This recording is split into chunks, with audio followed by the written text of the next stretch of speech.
Start. सभापति जी, आपात स्थिति लागू होने के बाद देश असामान्य स्थिति के दौर से गुजर रहा है।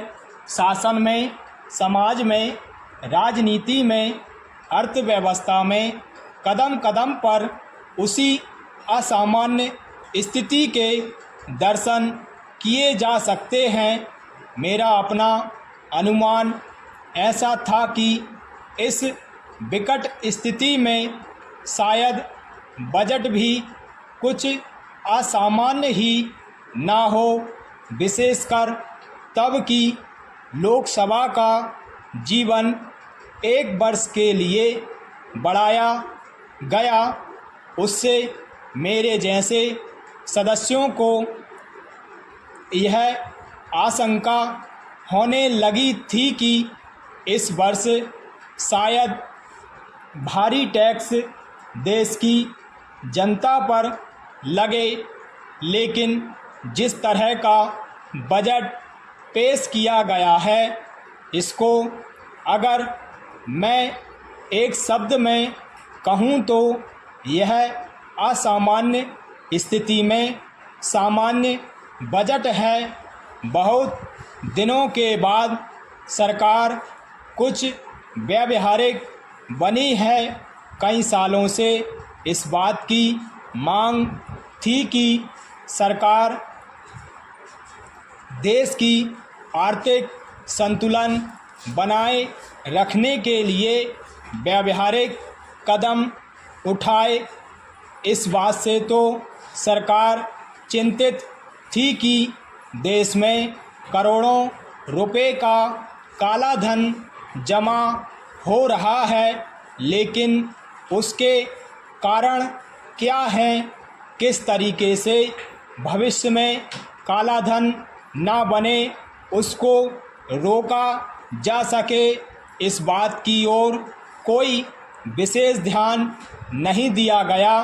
पैरा महोदय, उत्पादन अनाज का घटता जा रहा था, इसकी चिंता सरकार को थी, लेकिन क्यों घट रहा था, इसके कारणों की ओर ध्यान नहीं दिया गया। मजदूर आंदोलनों और हड़तालों से सरकार चिंतित थी, लेकिन उनके पीछे कौन से कारण थे, उनकी ओर विशेष ध्यान नहीं दिया गया। इसी तरह से जो विदेशों में बसे हुए भारतीय हैं, वे करोड़ों अरबों रुपए की राशि विदेशों में जमा कराते हैं, किंतु भारत में उस पूंजी को नहीं लगाया जा रहा है।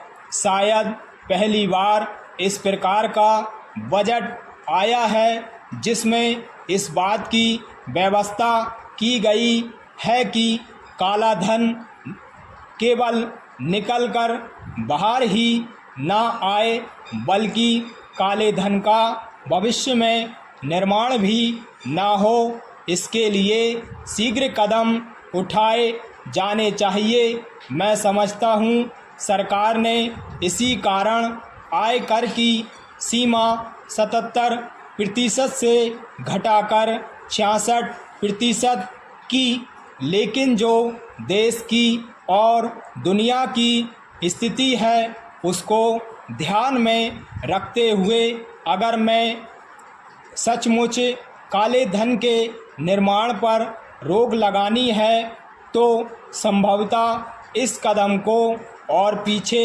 ले जाना पड़ेगा, जिससे स्वतः आयकर देने में या दूसरी तरह के टैक्स देने में कठिनाई ना हो और लोगों को चोरी और बेईमानी करने की आदत से बचाया जा सके। पैरा महोदय, उत्पादन में श्रमिकों की साझेदारी के बारे में भी सोचा गया है और कुछ निर्णय भी लिए गए हैं ताकि उत्पादन में श्रमिकों को भी कुछ भाग मिल सके। यह बहुत बड़ा कदम है इस प्रकार के कुछ दूसरे कदम जो उठाए गए हैं उनकी सराहना की जानी चाहिए। मैंने भी इसीलिए इसको सामान्य बजट कहा। मैं शायद इस बजट को आदर्श बजट कह सकता था यदि किसानों के लिए भी सरकार ने उदारता और खुले दिल से कुछ निर्णय ले लिए होते। स्टॉप।